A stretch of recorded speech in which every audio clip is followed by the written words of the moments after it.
తరువాతి కథ చంద్రునికి శాపం. ఇప్పుడు గణములకు అధిపతి రావటం వలన లోకాలలో సాధుజనులకు గణములలోని వైరుధ్య భావాల వలన కలిగే అలజడి నుండి ఉపశమనం లభించింది. భూలోకంలో వేడుకలు జరుపుకుంటున్నట్లే దేవలోకంలో కూడా జరుపుకుంటారు. గజాననునికి గణాధిపత్య పట్టాభిషేకం జరిగి ఏడాది జరిగింది. పట్టాభిషేక మొదటి వార్షికోత్సవ సంబరాలు సమస్త లోకాలలోనూ జరుపుకున్నారు. అన్ని లోకాలలో భక్తులు ఎంతో శ్రద్ధతో భక్తితో భాద్రపద శుద్ధ చతుర్థి నాడు ఆ వేడుకను జరిపి గణనాయకునికి ఇష్టమైన ఉండ్రాళ్ళు నైవేద్యం పెట్టారు. గణపతికి అసలే పెద్ద ఉదరంలో ఖాళీ లేనంతగా భక్తుల ఉండ్రాళ్ళు నింపేశాడు. తన పట్టాభిషేక మొదటి వార్షికోత్సవం అత్యంత వైభవంగా జరిగినందుకు గణపతి చాలా ఆనందపడ్డాడు. ఆ ఆనందానికి మూలకారకులైన తన తల్లిదండ్రులకు నమస్కరించాలని తల్లిదండ్రుల వద్దకు వెళ్లి పాదాభివందనం చేయబోయాడు. ఉండ్రాళ్లతో తన ఉదరం బాగా ముందుకు వచ్చి ఉండటం చేత వంగలేకపోయాడు. కాళ్ళు నేలను తాగితే చేతులు తాకటం లేదు, చేతులు నేలను తాగితే కాళ్ళు నేలను తాకటం లేదు. ఆయన అవస్థ చూసి శివుని శిఖలో నిలవై ఉన్న చంద్రునికి నవ్వు వచ్చింది. పకాలు నవ్వాడు. ఆ ఉదరం పగిలి ఉండ్రాళ్ళు నేలపై పడి దొర్లాయి. గణపతి చలనరహితుడయ్యాడు.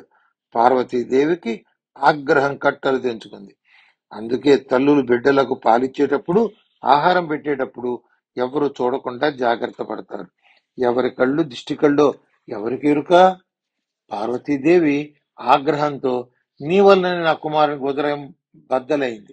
నీ కళ్ళు దిష్టి కళ్ళు, నీ ముఖం చూస్తేనే పాపం, నిన్ను చూసిన వారికి నీలాపనిందలు కలిగి దుఃఖింతురుగాక అని చెప్పించింది. మళ్లీ దేవతలకు పనిపడింది. చంద్రుడు లోకాలకు దర్శనమియ్యకపోతే లోకాలు అంధకారమవుతాయి. చంద్రకిరణాలు ధాన్యపు గింజలు మొలకెత్తటానికి కావలసిన ప్రాణశక్తినిస్తాయి.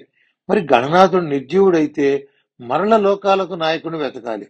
అంతేకాక పార్వతీదేవి ఆగ్రహం చల్లారకపోతే మరల లోకాలకు ఏమి ఉపద్రవం సంభవిస్తుందో తెలియదు.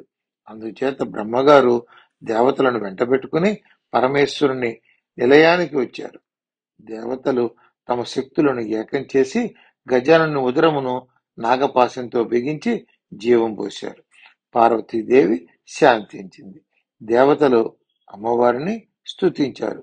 ఇంతవరకు గజాననుడు ఆమె పుత్రుడు మాత్రమేనని, కాని ఇప్పుడు గణములకు నాయకుడు. మొదటి పూజలు అందుకునే దేవుడు గణపతిని పూజిస్తే దేవతలందరినీ పూజించినట్లే అని నచ్చ చెప్పారు. చంద్రుడు లేకపోతే లోకాలు జీవించలేవు. కాబట్టి శాపమును వెనక్కి తీసుకోమని ప్రార్థించారు.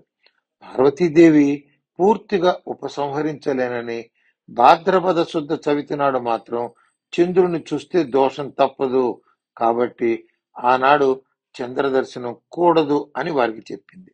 కొంతలో కొంత మేలు అనుకుని దేవతలు ఊపిరి పీల్చుకుని తమ నివాసాలకు వెళ్లారు. తరువాతి కథ మూషిక వాహనము లేక మూషికాసురుడు. మూషికాసురునికి మొత్తం 5 జన్మలున్నాయి. ఆఖరికి ఆయన వినాయకుడికి మూషిక వాహనం అయ్యాడు. మొదటి జన్మ. పూర్వము సౌభరి అను మహర్షికి అతిలోక సౌందర్యవతి అయిన భార్య ఉండేది. ఆమె పేరు మనోమయి. ఆమె పూలవనములో సంచరిస్తున్నప్పుడు ఆకాశ మార్గాన పయనిస్తున్న క్రౌంచుడు అను గంధర్వుడు ఆమెను చూశాడు.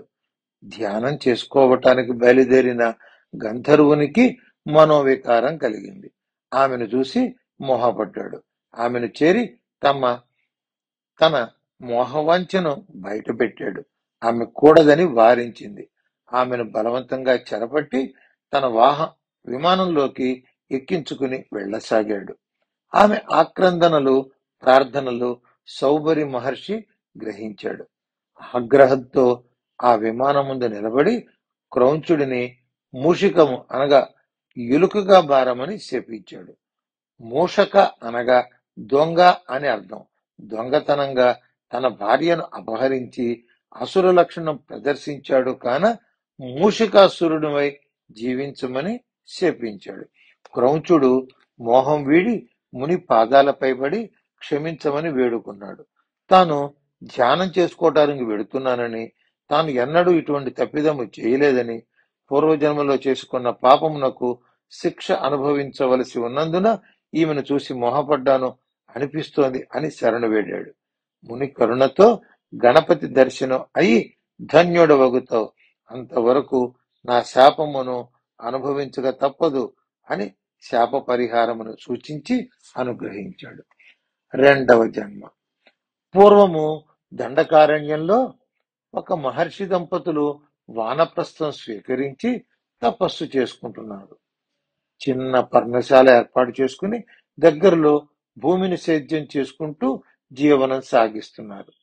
ఉన్నంతలోనే అతిథి సత్కారాలు చేసుకుంటున్నారు. అక్కడ మూషికరాజు అనింద్యుడు తన కుటుంబంతో ఒక పెద్ద కలుగులో నివసిస్తూ మహర్షి దంపతులు సాగు చేసుకుంటున్న పొలంలోని పంటను 3 వంతులు తినివేస్తున్నాడు. మూషికమునకు అరిషడ్వర్గములు రజోగుణము తమోగుణము అధికంగా ఉండే జీవి కాబట్టి మూషికమునకు అఖువు అని పేరు. మహర్షి పత్ని కష్టపడి పండించుకున్న పంటను మూషికం తినివేస్తోంది.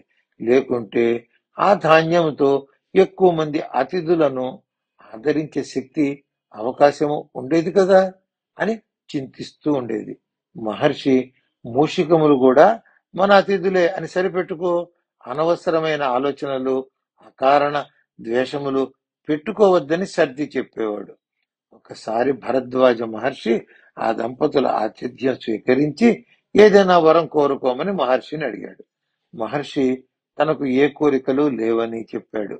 కాని మహర్షి భార్య ఈ ఎలుకల బెడద లేకుండా చేయమని కోరి ఉంటే బాగుండేది కదా అని తన అనుకుంది. భరద్వాజుడు ఆమె మనస్సులోని కోరిక గ్రహించి విఘ్నేశ్వర వ్రత దీక్ష 1 ఏడాది పాటు ప్రతి శుద్ధ చతుర్థి నాడు వ్రతమాచరించి 12వ నెలలో ఉద్యాపన చేసుకోమని చెప్పాడు. దంపతులు భాద్రపద శుద్ధ చతుర్థి నాడు వ్రతము ఆరంభించాడు. నైవేద్యం చేసేటప్పుడు మూషికరాజు నైవేద్యాలపై దాడి చేసి అపవిత్రం చేయటం, ఆ దంపతులు మరల కష్టపడే పదార్థములు తయారు చేసుకుని వినాయకునికి నివేదన చేసేవారు. ఆమెకి ఇలా ప్రతిసారి జరుగుతుండటం వలన దేవుని మీద భక్తి కంటే మూషికం మీద ద్వేషం అధికమైంది. ఉద్యాపన రోజు మహర్షి ఏకాగ్రతతో వినాయక పూజ జరుపుతున్నాడు. ఆయన భార్య మూషికం మీదే ధ్యాస పెట్టుకుని కర్ర ఒకటి దగ్గర పెట్టుకుని ధ్యాస మూషికం పైన పెట్టుకుని కూర్చుంది.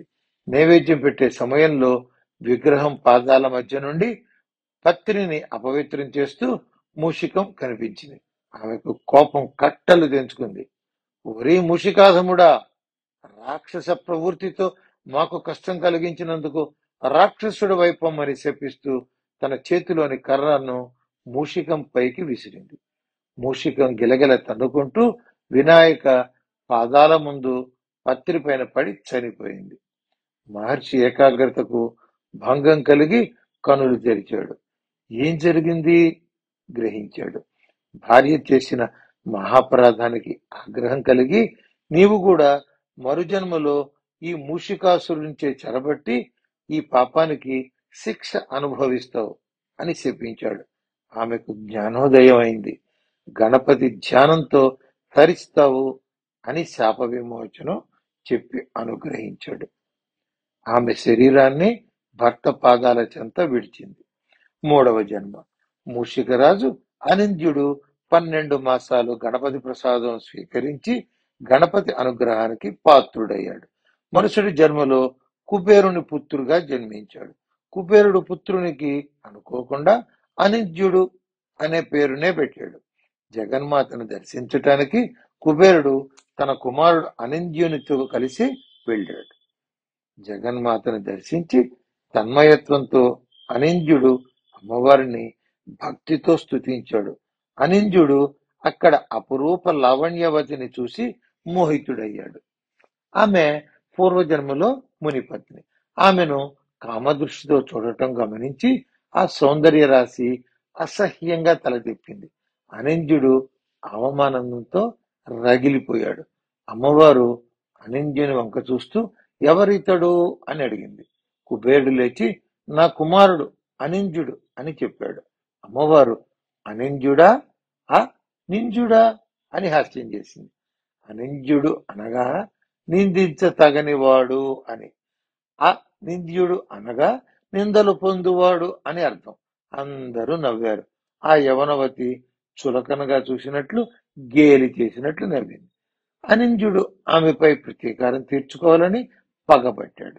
కుబేరుడు కొడుకు మనస్సు గ్రహించి ఆమె గంధర్వరాజు కుమార్తె, పేరు చిత్రాంగి, గంధర్వునితో వివాహం నిశ్చయమైంది అని ఆమెను మరిచిపోమని నర్మగర్భంగా చెప్పాడు. జగన్మాత వద్ద కాంచన పాత్రలో జ్ఞానామృతం ఉంది. జ్ఞానామృతాన్ని సేవించిన వారు త్రిలోకాలలో పూజింపబడతారు. జగన్మాత ఇంతవరకు ఎవరికి జ్ఞానామృతం ఇవ్వలేదు. అనింద్యుడు జ్ఞానామృతం తాగితే సౌందర్యవతిని పొందవచ్చు అన్న దురాలోచనతో తనకు ఉన్న కామరూప విద్యతో మూషికముగా మారి జ్ఞానామృత పాత్రపై నిలుచున్నాడు. ఆ యువతి మూషికమా నిలు నిలు అంటూ అరుస్తూ జ్ఞానామృత పాత్ర వైపు దూకింది. అందరూ జ్ఞానామృత పాత్ర వైపు చూశారు.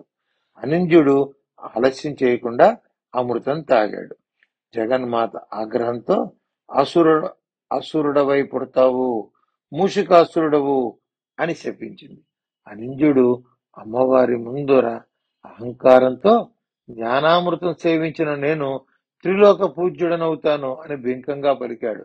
అమ్మవారు త్రిలోక జ్ఞానం ఉన్నా జ్ఞానమును ప్రదర్శించలేని వాడవవుతావు, త్రిలోక పూజ్యత నిన్ను గెలిచిన వారికి లభిస్తుంది అని అమ్మ శాపాన్ని వివరించి చెప్పింది. కుబేరుడు తన బిడ్డను క్షమించమని ప్రాధేయపడ్డాడు. తర్వాత 4వ జన్మ. మరుజన్మలో మాహిష్మతిపుర రాజుగా అసురుల వంశంలో అనింద్యుడు జన్మించాడు. మూషికాసురుడు నామంతో వర్ధిల్లాడు. తారకుడు త్రిపురులతో కలిసి ముల్లోకాలను గడగడలాడిస్తున్నాడు. శివుడు త్రిపురాసురులను సంహరించాడు. బ్రహ్మగారు తారకాసురుని ఒప్పించి స్వర్గలోకమును తిరిగి దేవతలకు ఇప్పించాడు. మూషికాసురుడికి ఈ పరిణామాలు నచ్చలేదు. జంతువు వలె కనపడే గణపతికి త్రిలోకాలలో పూజలు ఏమిటి, జ్ఞానామృతం సేవించిన నాకు పూజలు లేకపోవటం ఏమిటి అని గణపతి మీద అసహనం నారదుని వద్ద ప్రస్తావించాడు. నారదుడు త్రిలోక పూజ్యత పక్కన పెట్టు, ఇంట్లో నీ భార్య ప్రియంవదయైనా నిన్ను పూజిస్తోందా అని అడిగాడు. మూషికాసురుడు ఆమె జగన్మాత భక్తురాలు అని చెప్పాడు. నారదుడు నీవు త్రిలోక పూజ్యుడైన గణపతిని జయిస్తేనే కాని నీకు త్రిలోక పూజ్యత లభించదు అని యుద్ధోన్ముఖుని చేశాడు. మూషికాసురుడు బ్రహ్మ అనుగ్రహం కోసం ఘోర తపస్సు చేశాడు. బ్రహ్మ వాని తపస్సుకు మెచ్చి ప్రత్యక్షమయ్యాడు. వరం ఇస్తాను కోరుకోమని చెప్పాడు. మూషికాసురుడు మొదట తను త్రిలోకములో పూజించబడాలి అని అడిగాడు. బ్రహ్మగారు సరేనన్నాడు. రెండవ వరంగా కల్పాంతం వరకు చిరంజీవిగా అనుగ్రహించాడు. మూడవ వరంగా దేవతలు, దానవులు, మానవులు, ఆయుధాలు, జంతువులు, నఖములు, కోరలు, స్త్రీలు ఎవ్వరి వల్ల తనకు ఎటువంటి హాని జరగకూడదని కోరాడు. తదాస్తు అని బ్రహ్మ అదృశ్యమయ్యాడు. బ్రహ్మదేవుని వరము వలన మూషికాసురునికి శక్తి పెరిగింది. స్వర్గలోకంలోకి దాడి చేశాడు. ఇంద్రాది దేవతలు వానికి దాసోహమన్నారు. మొదటి పూజ తనకే చేయాలని, గణపతికి పూజలు చేయరాదని శాసించాడు. దేవేంద్రాదులు అంగీకరించారు. స్వర్గలోకమును దేవతలకు ఇచ్చివేశాడు. తన అనుచరులైన అసురులతో గణపతి విగ్రహాలను సముద్రంలోకి విసిరేయించి నిమజ్జనం పూర్తి చేసుకున్నాడు. మూషికాసురుడు గంధర్వలోకంపై దాడి చేసి గంధర్వరాజు పుత్రిక చిత్రాంగిని బంధించి తన సౌధంలో బంధించాడు. తనను వరించమని కోరాడు. ఆమె తన మనసు ఇంద్రకుమారుడైన జయంతుని యందు లగ్నమై ఉన్నదని చెప్పింది. జయంతుడిని పట్టి తెచ్చి నీ ముందర వధిస్తాను అన్నాడు. మా ఇద్దరికి వివాహం జరిపిస్తానని గణపతి అభయం ఇచ్చాడు అని చిత్రాంగి చెప్పింది. 15 రోజుల సమయం ఇస్తున్నాను, ఆలోచించుకోమని వెళ్ళిపోయాడు. ఆమె భయంతో గణేశుని మదిలో ధ్యానించి మొరపెట్టుకుంది.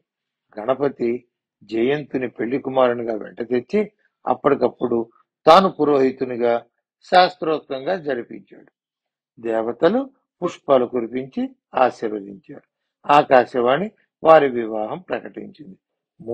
మూషికాసురుడు పరుగు పరుగున తన సౌధం చేరాడు. అక్కడ చిత్రాంగి లేదు. ఇది గణపతి పనే అని నమ్మాడు. గణపతితో యుద్ధం చేయటానికి సంకల్పించాడు. 5వ జన్మ. జీవులలో ఉండే సహజమైన అష్టదుర్గుణాలు కామ, క్రోధ, లోభ, మద, మాత్సర్య, మమత, అభిమానములను అసురులుగా ప్రయోగిస్తూ మూషికాసురుడు వినాయకునిపై దాడి చేశాడు. ముందుగా మోహాసురుడిని పంపించాడు. మోహాసురుడు గంధర్వలోకం వెళ్లి గంధర్వ కాంతలకు తనపై మోహం కలుగునట్లు చేశాడు. గంధర్వ స్త్రీలు జయంతుని భార్య చిత్రాంగి సైతం మోహాసురుని మాయలో పడ్డారు. వారందరూ మోహాసురుని వెంబడించి వెళ్తున్నారు. గణపతి మోహాసురుని రూపంలో మోహాసురునికి ఆ గంధర్వ స్త్రీలకి మధ్య నిలిచాడు. గంధర్వ స్త్రీలు మాయ నుండి విముక్తులయ్యారు. గణపతి మహోదర గణపతి రూపంతో మోహాసురుని ముందు నిలుచున్నాడు. ఆయన ఉదరంలో సమస్త లోకాలు మోహాసురునికి దర్శనమిచ్చాయి. ఆయన ఉదరంలో సర్వజీవులు తమకు ఈ జనన మరణాలు ఎందుకు, మాలో ఈ దుష్ట దుర్గుణాలు ఎందుకు పెట్టి పరీక్షిస్తున్నావు అంటూ ఆహాకారాలు చేస్తున్నారు. వారికి అంతర్వాణి వినిపించింది. సృష్టి జరగటానికి ప్రేరణ మోహం పుట్టింది. మోహము నుండి సృష్టి చేయాలనే కోరిక కామం పుట్టింది. కామం నుండి మమత పుట్టి సృష్టికి తల్లిలా లాలించింది. జన్మించిన జీవులను పోషించటానికి మమత నుండి అభిమానం పుట్టింది. అభిమానం నుండి మదమాత్సర్యాలు పుట్టాయి. వాటి నుండి లోభం పుట్టింది. లోభం నుండి క్రోధం పుట్టింది. జీవులు వీటి మాయలో పడి తమను సృష్టించిన గణపతిని మరచిపోయి కష్టాల పాలవుతున్నారు. చివరికి గణపతినే ఆశ్రయించుతున్నారు అని మోహాసురునికి జ్ఞానబోధ చేశాడు. గణపతి మోహాన్ని తనలో ఐక్యం చేసుకున్నాడు. మూషికాసురుడు మోహాసుర వధ విని ఉగ్రుడయ్యాడు. నేరుగా యుద్ధమునకు వచ్చాడు. మత్సరాన్ని సింహముగా పోలుస్తారు. మూషికాసురుడు మత్సరాసురుని మృగరాజు రూపంలో గజాననుని వేటాడమన్నాడు. వక్రతుండ గణపతి తన తొండంతో సింహమును గిరగిరా తిప్పి తన వశం చేసుకుని సింహమును తన వాహనముగా చేసుకున్నాడు. మూషికాసురుడు మదమును అసురునిగా చేసి పంపాడు. వక్రతుండ గణపతి వాహనమైన సింహము మదాసురునిపై లంఘించి నోట పట్టింది. మదాసురుడు భయంతో గణపతిని శరణు వేడాడు. మదమును గణపతి అనుగ్రహించి తనలో ఐక్యం చేసుకున్నాడు. మూషికాసురుడు ఆగ్రహంతో క్రోధ లోభమును ఒకేసారి అసుర రూపంలో గణపతి పైకి యుద్ధానికి పంపాడు. వారు వచ్చి రాగానే గణపతి కన్నుల నుండి వచ్చిన అగ్నికి ఆహుతులై జ్యోతి రూపంలో గణపతిలో ఐక్యమైనారు. మూషికాసురుడు కామమును అభిమానమును అసురుల వలె గణపతి మీదకు ప్రయోగించాడు. అభిమానాసురుడు తన ముక్కు పుటలలో నుండి పొగను విరజిమ్మాడు. ముల్లోకాలు ఆ పొగను పెల్చలేక ఉక్కిరి బిక్కిరి అవుతున్నారు. వినాయకుడు ఆ పొగను తన నాసిక ద్వారా లోపలికి పీల్చుకున్నాడు. ఆ సమయంలో ఆ బూడిద గణపతి మీద గాలికి పడి ధూమ్రవర్ణ గణపతిగా దర్శనమిచ్చాడు. కామాసురుడు నెమలి రూపు దాల్చి పురి విప్పి ముల్లోకాలపై కామ భావనలు వీచాడు. వినాయకుడు సృష్టి జరగటానికి కామం అవసరం కానీ అతి కామం హర్షణీయం కాదు అని అది వినాశనానికి దారితీస్తుంది. ఇక నుండి నెమలి రూపంలో ఉన్న కామము వాహనము అని కామాసురుని అనుగ్రహించి మయూరమును తన వాహనముగా చేసుకున్నాడు. తన శక్తులన్నీ గణపతి వశం అవుతున్నాయి. తన దేహం మీద తన కాంక్ష మీద మమతను వదులుకోలేక మమతను అసురునిగా వెళ్లి వినాయకునిపై గెలిచిరమ్మని పంపాడు. మమత కాలసర్పం వలె మారి భయంకరమైన విషాలను తన కోరల నుండి వెదజల్లింది. ఆ విషాగ్నికి లోకాల్లోని జీవులు ఆహుతి అవుతున్నారు. గణపతి 10 భుజములు ధరించి విఘ్నరాజ గణపతిగా దర్శనమిచ్చాడు. తన తొండమును అన్ని లోకాలకు విస్తరింపజేసి ఆ విషవాయువును తనలోకి తీసుకున్నాడు. మమతా సర్పమును తన ఉదరమునకు చుట్టుకున్నాడు. మమతా సర్పమును వాహనముగా చేసుకున్నాడు. మూషికాసురుని అష్టశక్తులైన వాటిని గణపతి వశం చేసుకుని మూషికాసురుని శక్తి తగ్గించేశాడు, బలహీనుని చేశాడు. మూషికాసురుడు అనేక దివ్యాస్త్రములు ముల్లోకాలపై ప్రయోగించాడు. బ్రహ్మదేవుని నుండి వరములు కోరినప్పుడు దంతముల నుండి రక్షణ కోరలేదు. గణపతి తన కుడి దంతం పెకిలించి మూషికాసురుడిపై ప్రయోగించాడు. దంతము విశ్వమంతా వ్యాపించి మూషికాసురుడు ప్రయోగించిన దివ్యాస్త్రముల వలన ఉత్పన్నమైన ప్రళయాగ్నిని తనలోకి ఐక్యం చేసుకుంది. దంతములోని అగ్నిని తాను స్వాహ చేశాడు. భీకరమైన విరాట్ స్వరూపాన్ని ప్రదర్శించాడు. మూషికాసురుడు చేష్టలుడిగి భయపడి నిల్చున్నాడు. మూషికాసురుడు జ్ఞానం తెచ్చుకుని అందరినీ రక్షించిన గణపతే నాకు రక్ష, జ్ఞానామృతాన్ని ఇచ్చిన మాత నాకు రక్ష అంటూ గణపతిని శరణు వేడాడు. మూషికాసురుని భార్య ప్రియంవద అమ్మవారిని ప్రార్థించింది. జగన్మాత ప్రత్యక్షమైంది. గణపతి దంతమును ఉపసంహరించమని చెప్పింది. గణపతి ప్రసన్నుడై దంతమును ఉపసంహరించాడు. మూషికాసురుడు గణపతిని ప్రార్థించాడు. గణపతిని తనలో ఐక్యం చేసుకోమని వేడుకున్నాడు.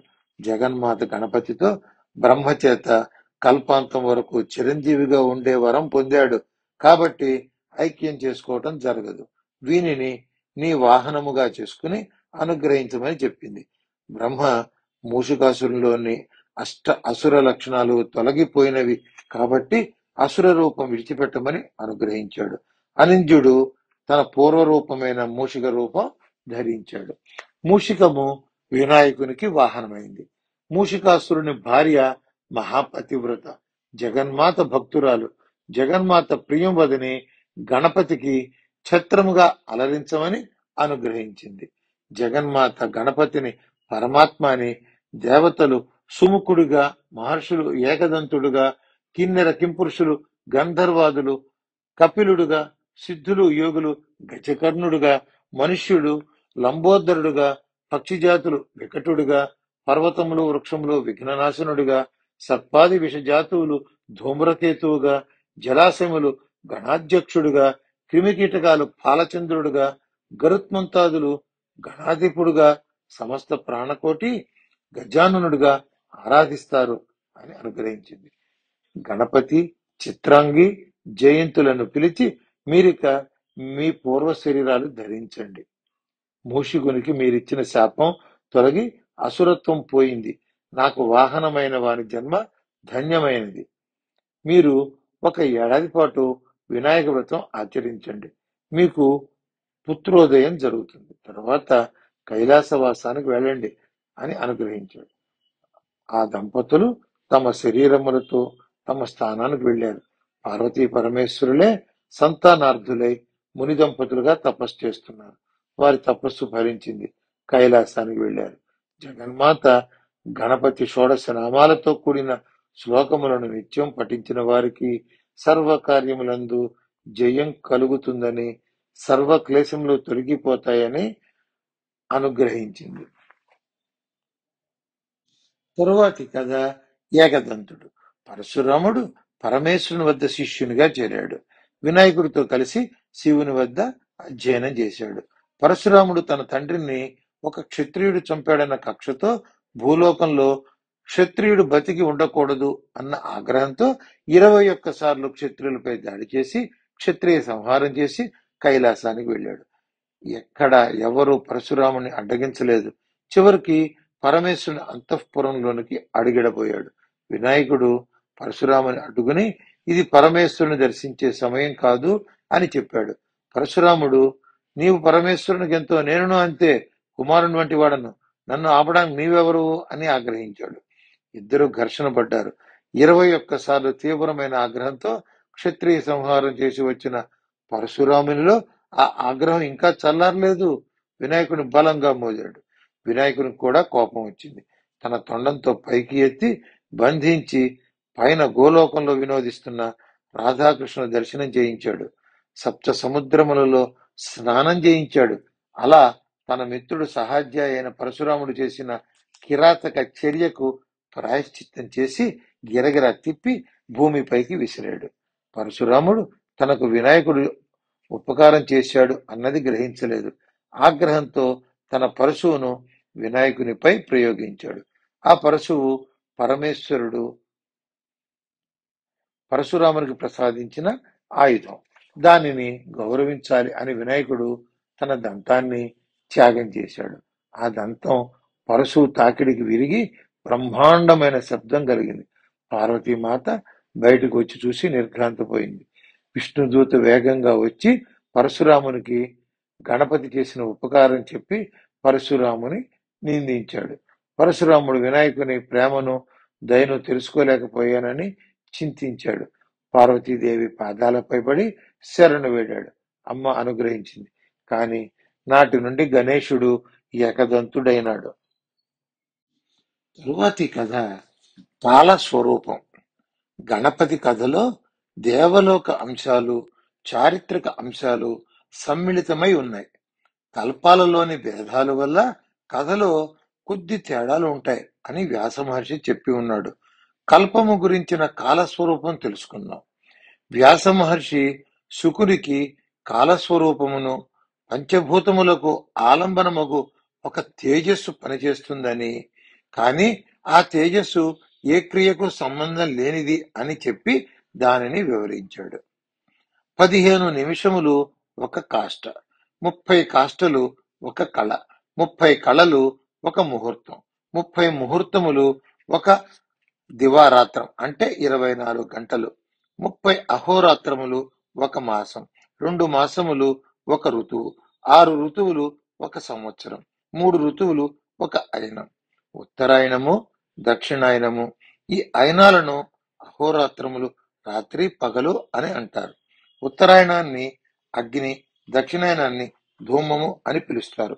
ఉత్తరాయణం సుగతికి కారణం కాబట్టి శుక్లము అని, దక్షిణాయనము దుర్గతి ఇస్తుంది కృష్ణము అనటం జరుగుతోంది. మనుష్యుల సంవత్సరం దేవతలకు ఒక దినం, మానవులకు ఒక నెల, పితరులకు ఒక దినం. దేవతలకు 12,000 సంవత్సరాలు గడిస్తే 4 యుగాలు పూర్తి అవుతాయి. కృతయుగానికి 10/4 భాగాలు, త్రేతాయుగానికి 10/3 భాగాలు, ద్వాపర యుగానికి 10/2 భాగాలు, కలియుగానికి 10/1 భాగం మానవులకు. ఆ విధంగా కృతయుగం దేవతలకు 12 సంవత్సరాలైతే మానవులకు 4,800 సంవత్సరాలు. త్రేతాయుగం దేవతలకు 12,000 సంవత్సరాలైతే మానవులకు 3,600 సంవత్సరాలు. ద్వాపర యుగం దేవతలకు 12,000 సంవత్సరాలైతే మానవులకు 2,400 సంవత్సరాలు. కలియుగం 12,000 సంవత్సరాలైతే మానవులకు 1,200 సంవత్సరాలు. వీటితో 360తో గుణిస్తే కృతయుగం మనకు 17,28,000 సంవత్సరాలు. త్రేతాయుగం మనకు 12,96,000 సంవత్సరాలు. ద్వాపర యుగం 8,64,000 సంవత్సరాలు. కలియుగం 4,32,000 సంవత్సరాలుగా లెక్కించబడింది. 4 యుగాలు కలిస్తే ఒక మహాయుగం. 1000 మహాయుగాలు బ్రహ్మదేవునికి ఒక పగలు, 1000 మహాయుగాలు బ్రహ్మదేవునికి ఒక రాత్రి. బ్రహ్మ పగలు ఒక కల్పము, మరల అంతకాలము ఆయనకు ఒక రాత్రి. బ్రహ్మ పగలు రాత్రి కాల విభాగాన్ని తెలుసుకున్న వివేకవంతులు అహోరాత్ర విధులు అనబడతారు. బ్రహ్మ రాత్రులందు నిదురిస్తాడు. నిదురించే సమయంలో లోకాలకు ప్రళయం. ఆయన ఉదయం లేస్తాడు. దినమంతా ప్రాణుల సృష్టికి కేటాయిస్తాడు. బ్రహ్మ తేజోమయం, అందుకని శుక్రమంటూ తెల్లనైనది. విశ్వమంతా ఆ బ్రహ్మము సారమే. బ్రహ్మస్వరూపం మహత్తు, మనస్సు, ఆకాశం, వాయువు, అగ్ని, జలం, భూమి అనే 7 రూపాలతో వైభవంతో ఉంటాయి. బ్రహ్మతత్వం నుండి మహాతత్వం, దాని నుండి మనస్సు, ఇట్లా ఒకదాని నుండి మరొకటి పుడుతూ ఉంటాయి. అన్నింటికీ మూలం బ్రహ్మం. 7 రూపాలను పురుషులు అంటారు. ఆ పురుషునికి తేజో రూపం బ్రహ్మము, ప్రజాపత్యము అని పిలువబడుతున్నాడు. ఆ పురుషునే స్రష్ట, బ్రహ్మ, ప్రజాపతి అని పిలుస్తారు. బ్రహ్మములు శబ్దమని, పరమని రెండు రకాలు. శబ్ద బ్రహ్మమును భజించేవాడు పరబ్రహ్మమును చేరతాడు. సంహారము స్థావర జంగములు అంటే స్థిరంగా ఉండే పర్వతములు, నడుస్తుండే ప్రాణులు భూమి లోపలికి వెళ్ళిపోతాయి. ఆ భూమి మృంగుతుంది. జలమును అగ్ని పీల్చివేస్తుంది. అగ్నిని వాయువు కబలిస్తాడు. వాయువును ఆకాశం మింగివేస్తుంది. మనస్సు ఆకాశాన్ని హరిస్తుంది. మనస్సుకు అధిదేవత చంద్రుడు. మనస్సును తనలో ఐక్యం చేసుకుంటాడు. సంకల్పం చంద్రుని గ్రహిస్తుంది. జ్ఞానం సంకల్పాన్ని అణిచివేస్తుంది. కాలం అజ్ఞానాన్ని, బలాన్ని, పురుషత్వాన్ని నశింపజేస్తుంది. తరువాత ఆ కాలం కూడా నశిస్తుంది. విద్యచే కలిగిన జ్ఞానం ఎక్కడ కలవక ప్రకాశిస్తుంది. అదే బ్రహ్మం, వేదములలో నిక్షిప్తమైనటువంటి బ్రహ్మము. అందరికీ నమస్కారం. ఈ వీడియో మీకు నచ్చినట్టయితే ఇలాంటి మరిన్ని వీడియోలు చూడాలనుకుంటే మన ఛానల్ని లైక్ చేయండి, సబ్స్క్రైబ్ చేయండి. ధన్యవాదాలు.